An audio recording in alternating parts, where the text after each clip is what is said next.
keras kepala. Maksudnya taubat keras kepala itu, woi, ini lagi puasa nih, coba biasa ada minum, nyaman minum nih. Nggak ada minum nih, emosi dikit naik nih. Taubat. Taubatun bila israr. Istiqamah itu bentuknya adalah taubat. Taubat yang keras kepala. Artinya taubat yang tidak lagi diselingi oleh dosa. Itu namanya istiqamah. Keras kepala dia, bila israr. Wa amalun bila futur. Amal yang tidak melemah. Wa ikhlasun bila iltifat. Keikhlasan tanpa menoleh ke sana ke sini.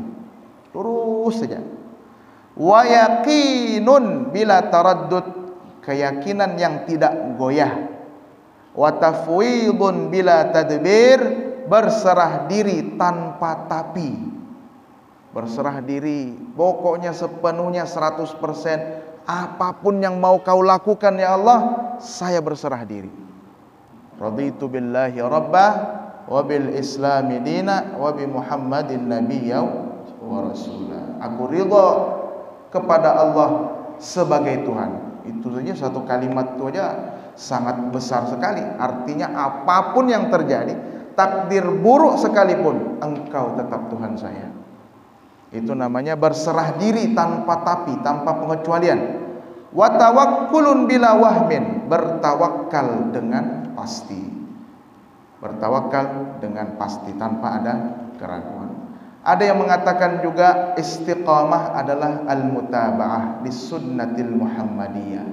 Ikut dengan apa yang sudah diajarkan oleh Nabi berupa sunnah-sunnahnya. Itu juga namanya istiqamah. Ma'at takhalluq bil akhlaqil mardiyah, yang disertai dengan akhlak-akhlak yang terpuji. Tapi kalau kita kembali makna istiqamah yang kedua tadi, bahwa dia berupa taubat, berupa amal yang tidak melemah, keikhlasan tanpa kegoyahan yang tidak goyah, keyakinan yang tidak mundur, berserah diri tanpa pengecualian, bertawakal tanpa ada keraguan. Saya kira makna istiqamah itu sangat besar sekali, besar dan berat, sehingga untuk kalau kita ambil contoh sederhana saja, kita mampu mengerjakan taat dan meninggalkan maksiat itu biasa. Itu makna sederhananya. Kita bisa mengerjakan taat, meninggalkan kemaksiatan biasa. Tapi di saat kita mampu mengistiqomahkan, bertahan terus, tidak ada kemaksiatan setelah itu, maka itu yang luar biasa. Kita tidak usah jauh-jauh, bulan puasa ini aja nah. Bulan puasa ini saja. Nggak ada mic lagi ya? Nggak ada, puasa juga mic-nya aman. Jadi ada nih, ada Pak. Jadi sampai mana tadi? Mampu mengerjakan taat, meninggalkan maksiat itu biasa. Tapi di saat kita bertahan untuk mengerjakan taat, meninggalkan kemaksiatan, tidak semua orang bisa. Ini aja dipakai. Ini sudah ada sertifikat halal. Jadi insya Allah bagus saja. Tapi kalau kita bertahan untuk ketaatan itu dan tidak kembali melakukan kemaksiatan, itu yang berat. Kita tidak usah jauh-jauh, bulan puasa ini aja, hari pertama rame, hari kedua penuh masih masjid, hari ketiga, keempat mulai sudah berkurang satu saf, hari kelima mulai sudah saf kedua hilang, hari keenam, ketujuh, kedelapan, kesembilan, 10 awalnya penuh satu masjid, tersisa setengah lagi masjid. Sampai hari ke-20, lihat lagi nih, yang mana yang berjuang istiqomah nih. Itulah makna istiqomah itu. Kita mampu mempertahankan apa yang sudah kita mulai. Apalagi kalau kita berbicara bulan Ramadan dengan makna yang lebih besar lagi, yaitu mempertahankan nilai-nilai bulan Ramadan selama 11 bulan setelah bulan Ramadan itu sendiri. Jadi bulan Ramadan ini bukan kemudian berhenti di sini aja, enggak. Al-Quran hanya dibuka di bulan Ramadan, habis itu selesai. Salat witir hanya dilakukan di bulan Ramadan, setelah Ramadan selesai juga witirnya.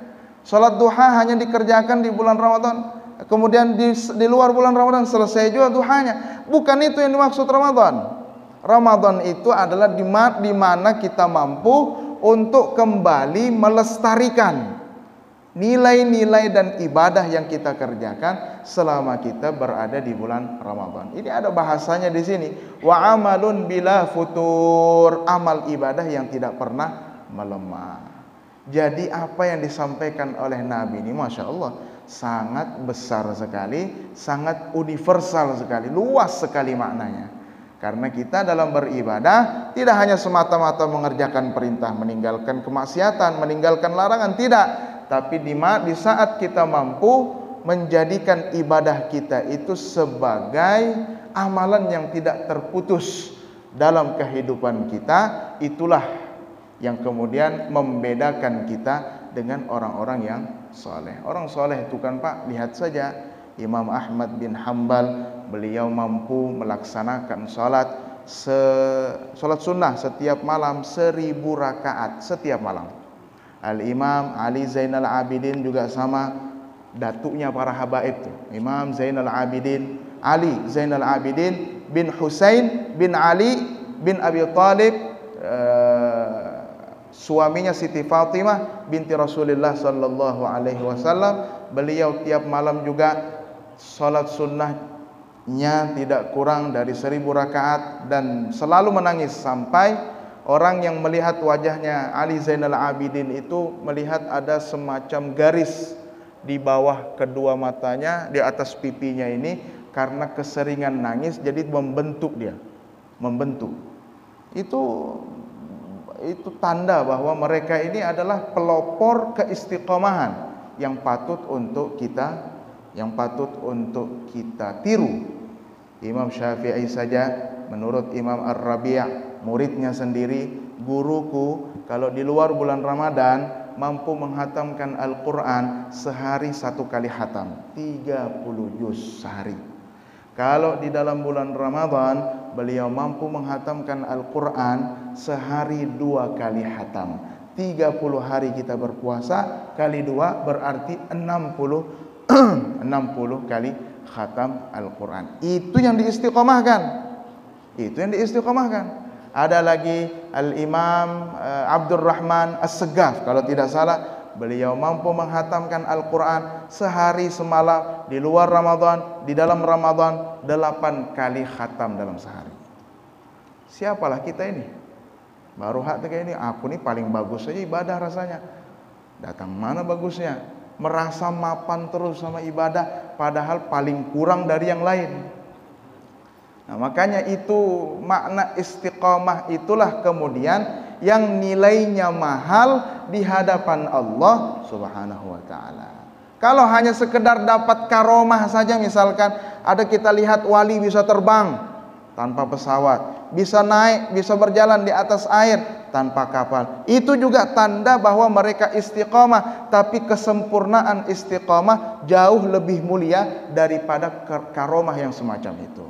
Ada yang mampu ada yang seperti Syekh Abdul Qadir Jilani itu. Kita baca karomahnya seperti apa, kita baca karomahnya Syekh Ahmad Ar-Rifai seperti apa. Semuanya punya karomah. Cuma satu prinsip dalam Islam, dalam agama kita, karomah itu tidak lebih mulia daripada keistiqomahan. Kita mampu mengistiqomahkan salat duha 2 rakaat setiap hari, itu lebih baik daripada 1000 karomah yang diberikan Allah kepada seorang walinya. Coba 2 rakaat aja. Masalahnya ini kadang kembang, kadang kempis juga. Kembang, kempis juga. Oh, hari ini berapa rakaat pian Pak Haji? 12 rakaat aku salat duha. Oke, bila lagi pian salat duha? Kena lagi 2 bulan mendatang. Itulah ini istiqomah namanya. Bukan istiqomah. Apapun yang sudah kita mulai di bulan Ramadan ini, maka harus kita bisa konsisten di dalamnya. Ya, kadang manusia ada proses untuk sampai ke sana? Pasti. Saya juga mengakui, pasti ada. Dalam proses berkehidupan, dalam perjalanan spiritual seseorang, ada saja proses itu. Kadang sudah bertaubat yang baik, jatuh lagi. Terus kalau sudah jatuh, apakah sudah juga taubatnya? Enggak, tetap bertaubat. Habis taubat lagi, taubatan nasuha, nangis-nangis, sujud yang lama, salat taubatnya lama sekali. Enggak lama, enggak sampai sejam, maksiat lagi. Kadang seperti itu prosesnya. Tapi ujungnya nanti, yaitu tadi yang saya sampaikan, di saat kita sudah sampai pada tingkat keistiqomahan, nilai jual kita itu diangkat oleh Allah, sehingga di dalam hati kita tidak ada lagi tempat untuk menoleh kepada selain Allah Subhanahu wa ta'ala. Itulah hakikat daripada keistiqomahan. Makanya Imam Al-Ghazali sendiri memberikan kelompok-kelompok puasa kita ini. Ada puasa orang awam, ada puasa orang yang istimewa, ada puasa yang sangat istimewa. Kalau sudah yang di atas ini, yang paling anu sudah ini. Ini sudah makna istiqamah. Apa dia? Batal puasanya mereka yang paling tinggi ini adalah di saat hati mereka berpaling dari Allah. Bukan lagi hanya minum, makan, merokok, bersenggama suami istri. Enggak. Kalau sudah tingkatan itu jauh sudah. Nah, tinggal kita ini di mana sudah sampainya ibadah kita? Sudah sampai di manalah ibadah kita ini? Masihkah kadang kembang kempis? Oke, dalam proses spiritual boleh jadi. Tapi masa proses terus? Kapan jadinya? Proses terus buat molah wadainya jadi. Bila pupusnya belum pupus lagi nih. Bila pupusnya harus ada waktu sampai ada waktu selesainya. Jadi jangan proses terus. Kapan baca Al-Qur'an lagi? Nanti dulu aku masih sibuk kayak terus. Enggak bisa juga. Kapan pakai jilbab? Nanti dulu aku masih belum pede dengan akhlakku. Jangan nunggu akhlak. Pakai aja apa yang sudah diperintahkan Allah, kerjakan. Apa yang dilarang oleh Allah, jauhi. Sudah, itu saja. Tinggal kemudian diistiqomahkan. Jadi istiqomah ini bukan sesuatu yang sulit. Saya punya guru almarhum Kiai Haji Ahmad Syarwani Zuhri. Menurut pengakuan murid orang yang ada di satu rumah sama beliau, pelayannya beliau, santri dan pelayannya beliau itu mulai umur 17 tahun sudah istiqomah salat tahajud, tidak pernah ditinggal sampai berumur 62 tahun dan meninggal. Tidak pernah. Mau capek, mau enak, mau di rumah, mau keluar dari rumah, mau sedang musafir, dimanapun tidak pernah tertinggal salat tahajud sekurang-kurangnya 2 rakaat. Ya, tentu ini juga ada kaitannya dengan pendidikan seorang guru. Makanya perlu kita berguru, karena guru bukan hanya memberi ilmu, tapi juga membentuk ketokohan di dalam diri kita, membentuk kita untuk menjadi orang. Itu juga pentingnya kita memiliki guru yang yaitu tadi yang memiliki sanad sampai kepada Rasulullah sallallahu alaihi wasallam, sehingga didikan yang diberikan guru tadi kepada kita itu sama dulu seperti Rasulullah yang memberikan pendidikan, baik pendidikan lahir maupun pendidikan batin kepada para sahabat, para murid-muridnya. Jemaah sekalian yang dimuliakan Allah Subhanahu wa taala, sekali lagi, jadi setiap subuh insyaallah kita akan melanjutkan kajian Arba'in An-Nawawiyah. Kita sudah masuk pada hadis ke-21. Insyaallah ada sekitar 21 lagi hadis. Insyaallah mudah-mudahan panjang umur, sehat walafiat, kita bisa menghatamkan kitab ini. Sudah hatam habis ya sudah. Enggak juga, ambil kitab yang lain. Jangan tahu-tahu habis saja, Tetap yang jelas kita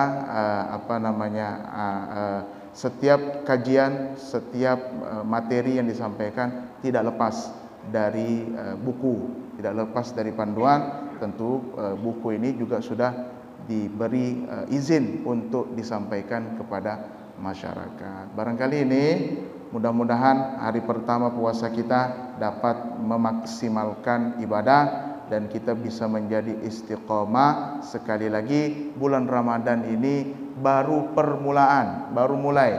Artinya yang ditunggu-tunggu, yang dinanti-nanti ini adalah setelah Ramadan ini kita mau jadi apa? Bukan di bulan Ramadan ini. Bahimat, bagus, bahimat, bagus. Oh, ndak tidur sudah, kada tidur Pak Haji ini. Ndak tidur aku Ustaz. Ngaji sampai malam. Sehari berapa juz? 5 juz sehari Ustaz. Oke. Habis bulan Ramadan, habis juga sudah. Jangan. Harus ada, ini setelah bulan Ramadan ini yang harus kita pertahankan. Istiqomahnya di situ. Bahasa saya tadi, nilai jualnya lah di situ. Kalau bulan Ramadan ini ya biasa aja. Artinya ada lagi bahasa saya begini. Jangan sembah bulan Ramadan. Tahu takut dengan Tuhan bila bulan Ramadannya habis bulan Ramadan enggak takut lagi dengan Tuhan. Berkuranglah kualitas ibadah, hilang salat duhanya, hilang Al-Qur'annya. Kada ingat di mana aku taruh. Jadi jangan menyembah bulan Ramadan. Apa bedanya kita hanya takut dengan bulan Ramadan? Tapi yang kita sembah adalah Allah Subhanahu wa taala. Ramadan ini hanya fasilitas. Inna li rabbikum fi ayyamid dahri nafahat fata'arradu laha. Tuhan telah memberikan kepada kalian anugerah yang silih berganti. Maka kejarlah dia. Ramadan ini hanyalah sebuah momentum yang silih berganti saja. Tahun depan Ramadan datang lagi. Ada kepian? Enggak ada kepian. Ada aja Ramadan. Tahun depan ada lagi. Tahun depannya ada lagi. Tahun depannya ada lagi. Tarawihan lagi kita di sini. Sama aja. Tapi kemudian yang menjadi nilai plusnya adalah di saat kita membawa perubahan dari Ramadan yang satu ke Ramadan yang lain. Setidak-tidaknya ada ibadah yang menambah setelah kita berRamadan di setiap tahunnya. Artinya Ramadan ini tiap tahun keni-keni aja. Mana bertambah. Salat tarawihnya berapa? Ya salat tarawih sekali ya malam tuh mau berapa rakaat kah? Barangkali kena bertambah pulang tarawih siang hari, mana bisa? Tidak ada. Tidak ada bertambah. Begitu-gitu aja terus. Begitu-gitu aja terus. Ada imsak, ada buka puasa, ada takjil. Seperti itu aja terus. Yang jelas bagaimana kita bisa berbeda dari yang lain sehingga Allah memandang kita. Bagaimana kita bisa berbeda baik secara lahir maupun batin kita berbeda sehingga Allah memberikan pandangan khusus kepada kita sebab kita berhasil menjalani puasa ini dengan baik. Saya kira demikian yang dapat disampaikan, kurang dan lebihnya mohon maaf. Wallahul muwaffiq ila aqwamit thoriq. Assalamualaikum warahmatullahi wabarakatuh. Salaman kita. Salam.